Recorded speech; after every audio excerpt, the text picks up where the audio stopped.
This is vital. Vital advice for your everyday life.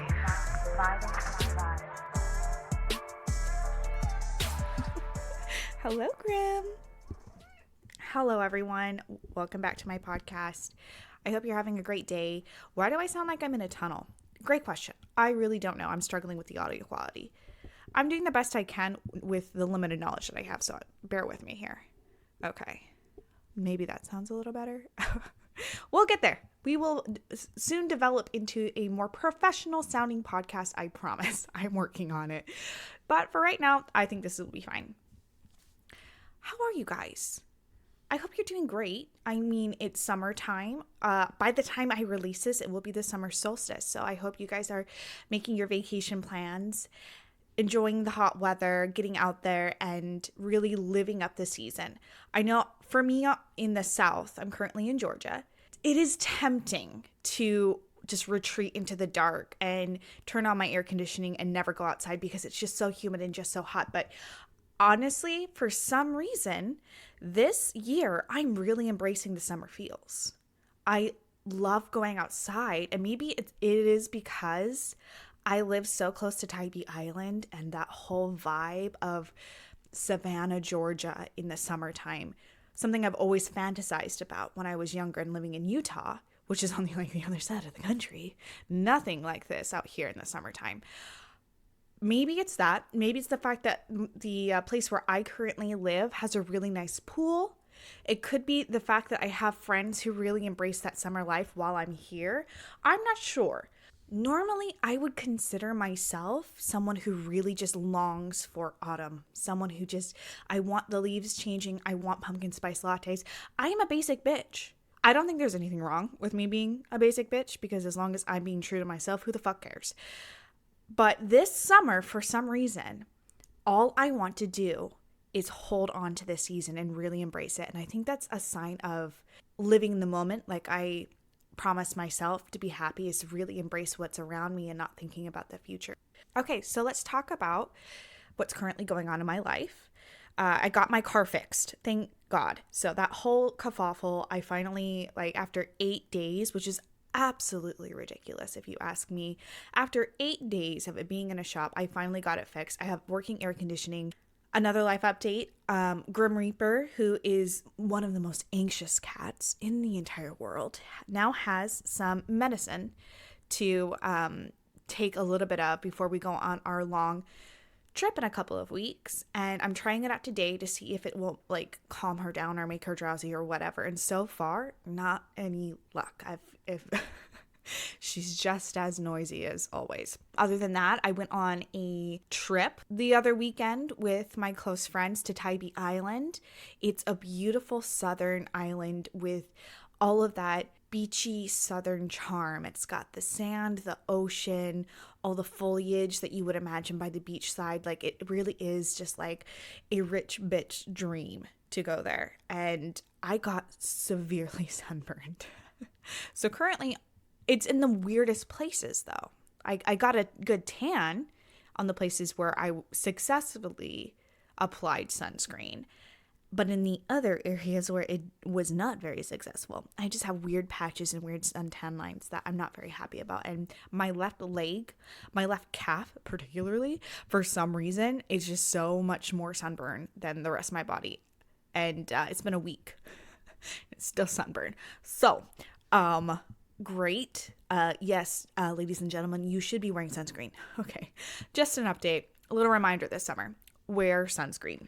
That's what I have update-wise with my personal life. Let's talk about some of my favorites right now. Let's start off with the body spray. Right now, Bath & Body Works is having its semi-annual sale, and I have to tell you, the summer vibes there, I'm really digging their summer line. They have one for the 4th of July that has it's called, what is it called? A firecracker pop. It smells like those firecracker-shaped popsicles you get in the summer. I love it. I live for that sweetness on my body. Cover my body in sweetness. It's so weird, but that's what I like. I really like sweet scents. The other 4th of July scent, I was going to say flavor. That would have been weird, but knowing me, don't put it past me. I might eat it. The other scent is Watermelon Blast. In my area, it is completely sold out. So you might have to find it online. I recommend it though, because they normally have that watermelon lemonade scent. That is nice, but the lemonade I feel like overpowers the watermelon in that one. This watermelon blast one, it smells like what I want watermelon to taste like. It's that refreshing, sweet, yet just watermelon juicy scent to it, and I'm living for it. I keep it in my purse at all times. I refresh myself throughout the day with it. It's just such a nice little pick-me-up during the summer months, I feel like. So I recommend that one. But the one that I think if you're going to spend your money on this year that you absolutely need for the summer is the scent Beach Nights. I'm going to pull it up right now because I'm obsessed. So it is, let's see what they say on the back. So the notes in Beach Night is toasted marshmallow, sea salt breeze, s'mores accord. What the fuck is that? Okay, s'mores accord. All right. Beach driftwood and creamy vanilla. So why I'm recommending this is not because, well, it is because it's a sweet scent. Yeah, okay, so I admit it. But I think because it has that beach driftwood and the sea salt breeze combined into it, it's not an overpowering like sweetness that you would be turned off by normally. It has this like, it smells like s'mores on the beach at night. It has that, it's just like, oh, I love it so much. It literally smells like s'mores. And it has this undertone where like the driftwood burning on the beach, like I can transport myself there when I have this scent. And I have it in the lotion and the body spray. And I'm putting it on pretty much every night. And it just makes me feel like I'm living my summer dream. So if you're going to get anything, run and get Beach Nights. It also, I feel like, is kind of cute because on the packaging, it has a firework over the ocean. So it's almost kind of like, ooh, 4th of July, fun times at the beach feel to the packaging. And I live for that. So love.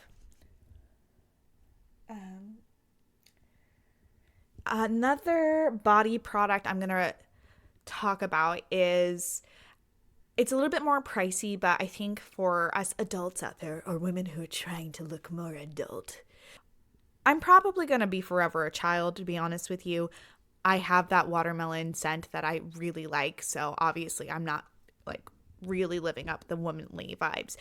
But a scent that is more pricey, it is the limited edition, so you're going to have to look and find it, is the Dolce & Gabbana Light Blue Italian Love. It's different from the normal light blue because it has this like limoncello undertone to it. I love citrus. It's sweet again, I guess, but it's more perfumey sweet. It's more like clean smelling, fresh light blue with this limoncello undertone to it. Oh, I'm living for it. I'm wearing it right now, and honestly, I feel expensive. Like I just made myself more valuable by putting this perfume on. So that's another recommendation I have. Oh, and obviously sunscreen of any kind. But if you're going to get sunscreen, get it 30 plus. So that's my recommendation. I don't normally really give a shit about what kind of, just as long as you're getting the right percentage. Spray, cream, milk. I use a Japanese sun milk called Anessa that I get online for my face. That has worked in Hawaii. It's worked in Mexico. It's worked here out in the South. I've never had a sunburn on my face because of that sun milk. So recommend that. All right. So I think we should get away from body stuff. Summertime snacks. Okay. ASMR for you guys. I love Swedish fish in the summer. I love Swedish fish and Sour Patch watermelon in the summer. I live for it. And right now what they have are the red, white, and blue mini Swedish fish. And because it's red, white, and blue, and I am such a, like, I like to celebrate. Like, I am a theme bitch. I love that stuff. So the fact that it's red, white, and blue makes me feel like it's something more festive. It makes me feel more a part of the summer. So I got that. I like immediately got it. And for some reason, I think they taste better than normal Swedish fish. Do they have a different flavor? Let's find out. Oh, they do. Okay, I'm a dumbass. And we're just going to accept the fact that I didn't realize that the reason why I like them better is because they're actually different flavors. Okay, but that's fine. You know, we live and learn. Okay, so the flavors of these are lemon, blue raspberry, and red berry, like normal Swedish fish. So I recommend these. They're really yummy. If you like sweets and you're looking for something worth your money, I honestly feel like that's really cute. Another treat that I am enjoying right now in the summer is they have the new, like, guys, I have something that I feel like is revolutionary that I want everyone to try. I've tried it and I recommend it, at least to share with someone if you're not really big on Mountain Dew flavors, but the Mountain Dew Red Hot lime flavored. Oh my God, it's so cool. It would complement any red hot or like flaming hot Cheetos or flaming hot Dorito Cool Ranch, which also is really delicious. It's refreshing, and if you get it really cold, it's this really cool like combination and fun time drinking that. So I don't know. It's a recommendation. You can try it. I thought it was fun just to try, but I honestly don't really like how high sugar Mountain Dew is normally. So for me, I only tried it and I didn't finish it. So honestly, now that I think about it, that would be a really cool soda to turn into like a mixed drink shot for the summer. I just created something. I'm going to try it later. So we talked about food. We talked about body sprays and body stuff. Let's talk about TV. Okay, so right now I am watching The Orville, and season 3 is currently airing. This is a new show that I did not know about, but I am like obsessed. It is like Firefly and Star Wars Next Generation if they had a child. Like it's hilarious. It's got that like not crude, it's kind of crude humor, like suggestive crude humor, slapstick humor. It's got witty humor, and also the seriousness that Next Generation would have in its series. So I love it so much, and I need more people to watch it so I can talk to you guys about what's going on in season 3. You can find it on Hulu, and the reason why I think more people would like it is because it's like a more modern version of Next Generation. So if you're a nerd, you like Star Wars, my name came from Next Generation, so for me, I have a big affinity for Star Wars. Star Wars, oh my God, Star Trek, oh my God. Okay, you can murder me, that's fine. Just kidding. Do not murder me. I don't want that. Thank you. But yes, Star Trek, Next Generation. Now I'm worried that this whole time I was saying Star Wars. Like, now I can't get over it. Am I insecure? Okay, that's fine. If I did, I just gotta forgive myself because I had Next Generation in my head. I knew what I was talking about. And it's their own fault for having Star Trek and Star Wars anyway. It's almost like, why? Okay, next show. Because it's summertime, normally by this time, I am watching a lot of Halloween movies, like getting ready for it. I usually start like Halloween shopping in July. So I would be watching like Sabrina the Teenage Witch or something like that. But because I'm really feeling the summer vibes, I've been watching Hallmark Channel summer movies. And I got the Hallmark Channel movies now. Like, I don't think all Hallmark movies are terrible, but I also don't think all of them are worth your time. One I'm going to say is worth your time this summer is called The Beach House. For 3 reasons. The cinematography is so fucking beautiful, and they do a really good job making you feel the way that you feel when you are on Tybee Island. And it is filmed on Tybee Island, so you get the whole experience of like, I'm on the beach and it's such a great time. Second reason, Chad Michael Murray. You heard me. Chad Michael Murray is the Southern boy shrimp fisherman in that area in the South as the love interest in this movie. I love Chad Michael Murray, and the fact that he is playing a Georgia boy just makes it even better for me. And then third of all, I think it's actually a pretty decent storyline and decently acted for a Hallmark movie. So it's not going to make you want to just like off yourself while you watch it because it's so poorly acted. It actually is pretty good. So that I think is worth your money if you're going to do the subscription. That one. But I'm watching all the summer ones. So if you want to join me going down that rabbit hole of like really poorly made Hallmark movies for the summertime, there's one, oh God, what was it? It has Meghan Markle in it. Yeah, Princess Meghan Markle. I didn't know she was in Hallmark movies, but apparently she was in Hallmark movies. So there was one about the 4th of July. It's like a 4th of July wedding that was like fine, but it was like very festive. So I enjoyed the festive part of it. I will let you know if there's any more that I think are worth your time, but like the Beach House, I feel like that was a really good one. You can do Hallmark movies now on Amazon Prime. And today, actually, I started watching another series on Amazon Prime. It is called The Summer I Turned Pretty. This just came out. It's like kind of a big deal. It's based off of a book.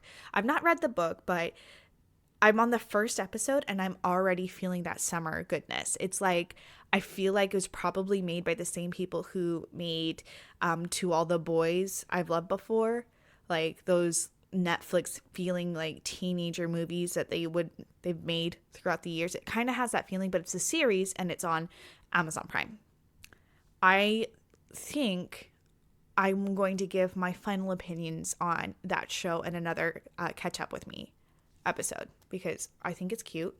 So far, first episode, I feel like the concept of like, they go to this cute beach house every summer, and through her adolescence she felt kind of like the ugly duckling, but like no one was like mean to her at that house. Like all the boys there were really nice to her and they were friends.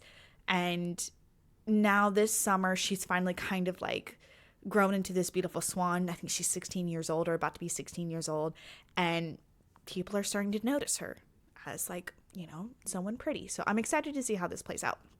I think that's probably it for everything that I'm watching right now that I would recommend. Like I'm always watching like some sort of like Real Housewives, and I'm watching Real Housewives of Atlanta right now because I'm in Georgia. So like I don't think that it's worth your time, but like, it's fun. Music. Let's talk about music, shall we? The song Running Up the Hill. That song has been redone into a punk version of it. And I honestly, when I first heard Running Up the Hill by Kate Bush, I didn't like it. It fit the show, and it made sense to put us in that era on the show. I'm gonna eat a Swedish fish because it's calling my name. Hold on. What am I? I don't know. Okay, I can't open the bag. Never mind. Yeah, I just really want a Swedish fish though. Okay, there we go. Okay, I'm gonna go to Swedish fish.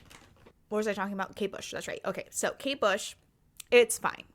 I don't like how it's overused on TikTok. It kind of like gets under my skin.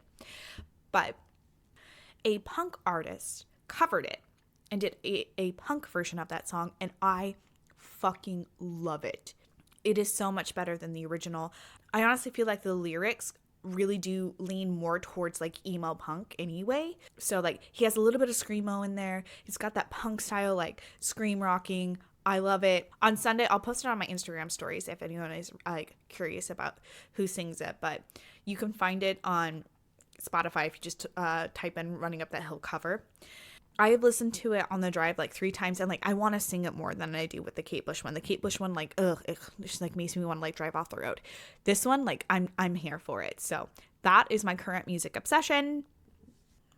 I feel like we have successfully caught up on what I'm doing with my life. And now it is time to get into the topic of this episode. Let's talk about men on Hinge. Before I get into anything, I really want to specify that I'm not saying anything towards men in general that I think that they're bad, I think that they're stupid, that I think that they're fake, or whatever it is that you might think I'm implying. I love men, and I honestly feel like a lot of the reasons why men are on apps and are relying on apps has to do with more convenience than an actual reflection on their ability to date. So I mean, who doesn't use apps for convenience? Like, that's why I'm on it. The reason why I'm on it is the same reason. Like, I like the convenience of meeting someone while I'm watching TV rather than going out and, like, actively trying to find new people. So, I don't think any of these people are purposefully shooting themselves in their foot by doing what they're doing. But I do need to bring up the fact that, like, some of these things that they're doing are really just like, oh, man. Okay, so let's first get into the differences that I've noticed on dating apps. Everyone knows Tinder and they know what the reputation is on Tinder, but I have never understood the men's perspective on Tinder because I'm a girl. Like, I'm not a guy. So recently I spent time with one of my friends who's a guy, and he was on Tinder while we were hanging out at a bar. And I watched him on Tinder just out of curiosity. It's like, what is it that draws men of his age to the app? And so I was watching him to see if like maybe he was like matching with girls and talking with them. Maybe he wasn't getting a lot of matches. But as I was observing, what I watched him do is he would take his phone and he would like lay it in front of him on the table, and he would go right, right, right, left, left, right, right, right, left, left, left, right, left, right. And he was just swiping randomly, and he wasn't even looking at their like profile. He was literally doing like this randomized like algorithm that he was creating himself, where he was like, I don't care. I just feel like there's going to be someone out there that will match with me, and then I will talk with them. Okay. A lot of the people that he did match with, he didn't talk to. And I was like, another thing, like that makes so much more sense. Like that makes way more sense to me about the men behind Tinder. They do treat it more as a game. Like a little, not like a game as in like they're playing mind games. They're playing it like an actual video game on their phone. Like you would play with like Candy Crush or something. Like that's the way that he was doing it. And that's why a lot of these guys, at least what I think, if that's at all a reflection of these guys on Tinder, that's what's going on. They're treating it like Candy Crush, and that's why they don't talk a lot. That's what I get a lot of matches on Tinder, but very few of them actually talk to me. Then you go over to the guys on Hinge. This is where it gets really interesting. Tinder has that reputation of being where it's looking for casual dating. It's probably looking for casual sex. It's where you go to kind of just like waste your time, like you would like play Candy Crush or whatever on your phone. Whereas Hinge is known as the dating app that you go for serious relationships. If you're looking for something that could lead to something, you would download Hinge because it's like way more in depth. It's run by scientists who try to make the best advantage to match what you're looking for on that app. And though I respect that science, the type of men that it seems to be attracting are men who have a very different perspective on the outcome of matching than what I would have. So let's talk about that a little bit. In my experience, okay, the men that you match with on Hinge, take you matching them as now we are starting to date. The match meant you are now past the first date stage, and it's time to see if you are going to be the person I'm in a relationship with. It's a very weird, different experience.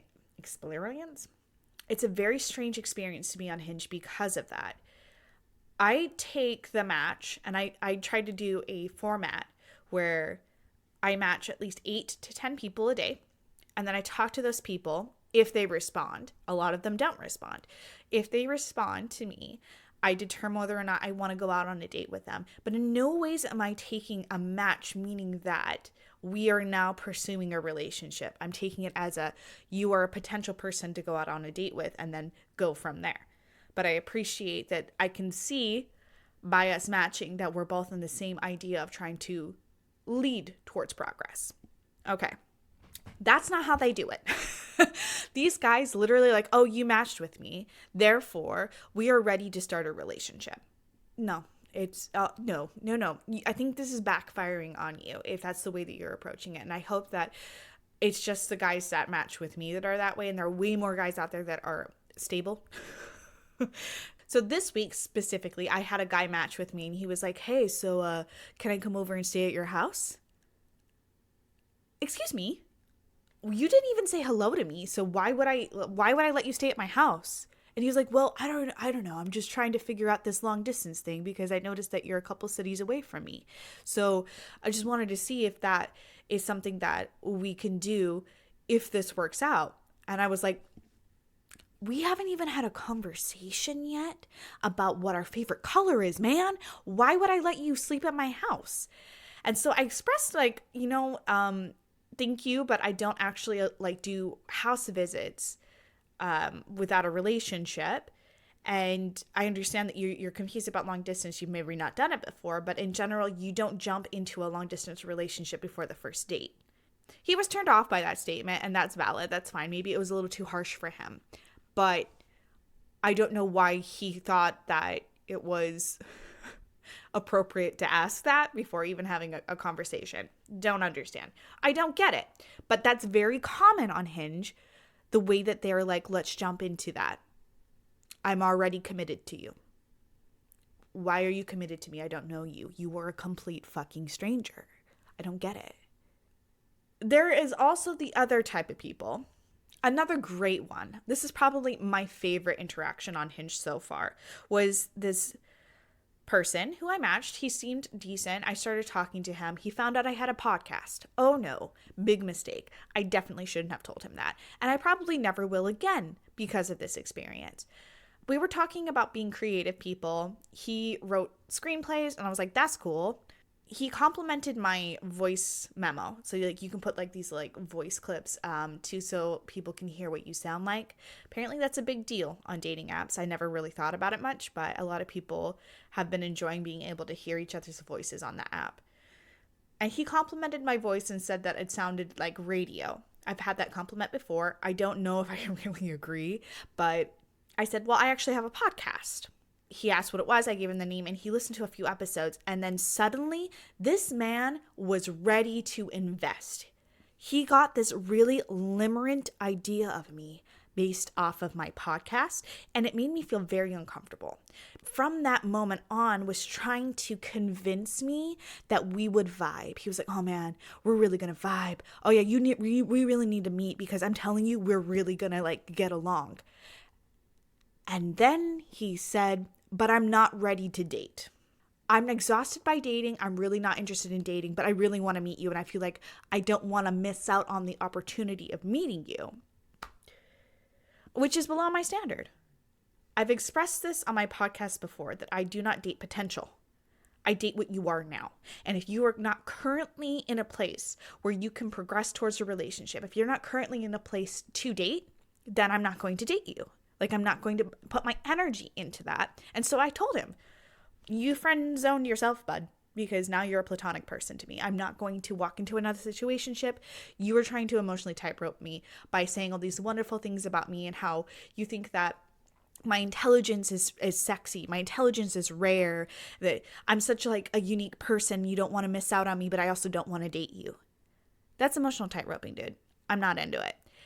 After I expressed this to him, he was like, oh no, man, it's really actually because I just don't want to be coming across as needy and I don't want to bring in my past traumas into this conversation because I know in the past I've been jealous and impatient, which thank fucking God you told me because that's red flags for me. That's like huge red flags. And I do actually want to date you. I just didn't want to say that. Then why didn't you say that? That is another red flag to me because you weren't being authentic with me. If you really were ready to date, you should have told me that because hiding your true self is a big red flag for me and it's a big turnoff for me. I only want to date authentic people. And if you're lying to me about really you aren't ready to date, but because you are afraid of missing out on the opportunity of meeting me and you're lying to me saying, actually, I am ready to date, that's also a no. Either way, I am not seeing a positive in this interaction. You're either being unauthentic or you're lying. Those are no's for me. That's below my standard. This is where like it gets kind of hairy because after this, he realized that I wasn't going to break on this. I wasn't going to backtrack on my stance on this because now, suddenly out of the blue, now he's ready to date me? No. I don't like inconsistency either. So it's a no. And I told him this, and yet he wasn't taking the no as a no. He was insisting that we were really going to work out. Like he was like, yeah, this is something. And what I find really hilarious at the end of this whole interaction is the fact that after I said that, he listened to one of my episodes where I talk about being tired about dating. And he was like, you know what? I think your standards are too high. And I think that you might want to look into whether or not you really are a narcissist. I'm trying to help you here. Sir, I did not ask for any of your advice. You are not my therapist. And newsflash, I did not tell you that you needed to reach my standards, let alone do you even know what those are. Because all you know is that I said I do not date potential. And if you're not ready to date, then you're friend zoned. That's all you know about all of my standards. That's it. There are a lot more than that. And if you can't reach them, they're not for you then. They're for someone who is able to reach those standards, and I'm not about to lower them for you. Okay. Younger me would have fallen for that though. Back in my 20s, I had not addressed my attachment style. I had an anxious attachment style. And I would believe everything that was said about me by other people. If someone told me that my standards were too high, I would have been like, oh my God, you're right. I should definitely lower my standards. Or if someone told me I was a narcissist, I would have fallen apart. I was like, oh my God, what are they seeing? Recently, though, thank God for all of the work that I've been doing on myself, because I have had what I would classify as my labyrinth moment. What I mean by this is in the movie Labyrinth, which I'm going to do some spoilers here because it's important to what I mean by this labyrinth moment. And it came out in the 1980s, so if you haven't seen it yet, that's kind of your fault. I'm not going to feel bad about spoiling that movie for you.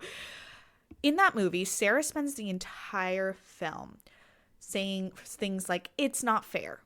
And basically saying the way that you view me isn't fair. It's not a good representation. That's not true.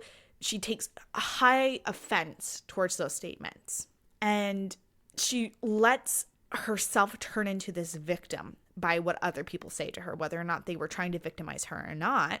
There's even this scene in the movie where it's kind of symbolic, and I love this scene because it is symbolic, where she falls down a hole and these hands in the hole catch her and they ask her, well, where do you want to go?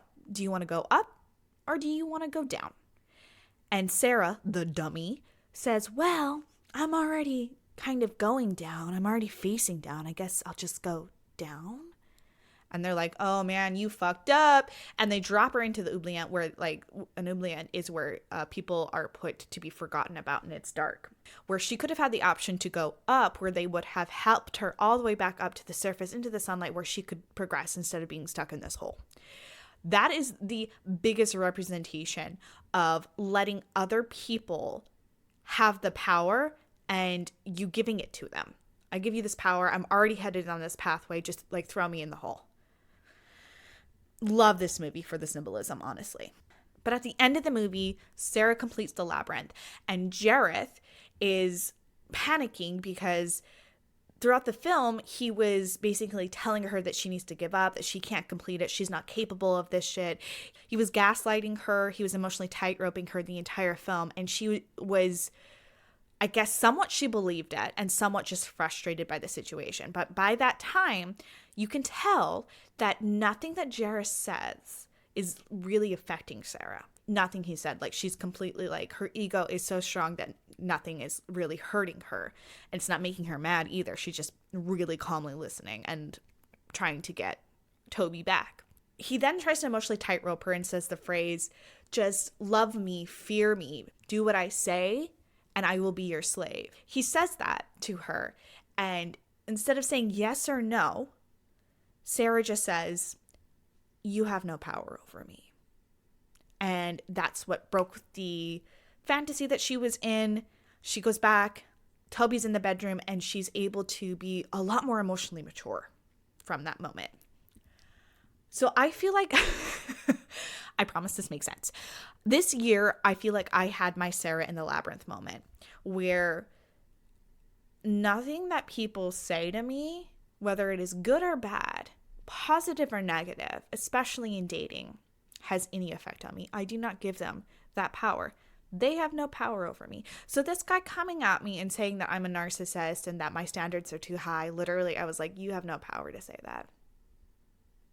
You have absolutely none of my permission to try to walk in on my life and say that shit. You don't have that power. That goes for love bombing as well. there's a lot of like where this guy was talking about, he was like, wow, your intelligence is so rare and it's really so sexy. Or these other people who are like, oh my God, are you real? They do this shit. And I'm like, look, you don't have permission to walk in and try to like put rose colored glasses on my eyes. I know what I am. And I'm not buying into this love bombing. Show me your authentic self and I will show you my authentic self. And from there, we'll see if we can establish something. Okay. I mean, that's really where I'm at. You can call me whatever. I know what I am. And I will not let your opinion or your actions or your disrespect change my opinion of myself. Your words have no power. Like, if you're trying to convince me that we would vibe and all this bullshit, I have the power to decide that. You trying to like put those words into my mouth is trying to take my power away from deciding whether or not we vibe. And by the way, you really shouldn't be doing that to yourself. You shouldn't be trying to convince anyone to be around you. You should be doing things organically and authentically. That doesn't sound fun to me, to try to dictate and try to put on this circus act for someone to be like, we would be so great together. Don't you see it? Woo. And like jumping around in these like flaming hoops. I would want someone who would willingly sit next to me and talk to me, and rather than put on a show for someone who isn't paying attention. That's not how I work. So no, you cannot dictate to me that my standards are too high, because I make those and I'm looking for someone who can match those. So it's childish of you to say that they're too high and to lower them towards your standards, because they're not for you then, honey, if they're too high. Now, I'm not trying to say that these guys are like my 13th reason why, and then I'm just going to get off of apps again. I'm not. But they are a prime example of why I was so exhausted in the first place. And I mean, I can't imagine having a good time in those interactions. I mean, like, was that guy really having a great time trying to convince me that we would vibe and that my standards were too high? I don't think he was having a really good time. In fact, he seemed pretty anxious and pretty stressed out the whole conversation. Like paragraphs trying to convince me. I don't want that. So I honestly feel like we all could do better in these dating apps. I'm bringing myself in because I definitely know I have faults and I'm not a perfect person, but I also know that you can't tell me shit about myself that I don't already know. Okay. I also want to point out that red flags don't mean run. That's not how I function anyway. I follow the So My Mom's a Therapist podcast, and I also follow her TikTok, and she advises something that I think is actually quite brilliant in regards to red flags. She talks about how red flags just mean pay attention. It literally is just like, whoa, this is either something that has to do with your boundaries, with your traumas, something you might be projecting, something that might be a standard that they don't know about. And it doesn't mean, well, there's a couple of red flags, you better fucking run. It just means pay attention to what those are and see if they're a deal breaker. That's how I function. So with this guy that was on Hinge, and he was telling me all these things about himself, being impatient, being jealous, being needy. And then at one point, which really kind of like freaked me out, is he was talking about how I'm not trying to sleep with you if that's what you're worried about. But I also want to let you know there's nothing like wrong with me sexually.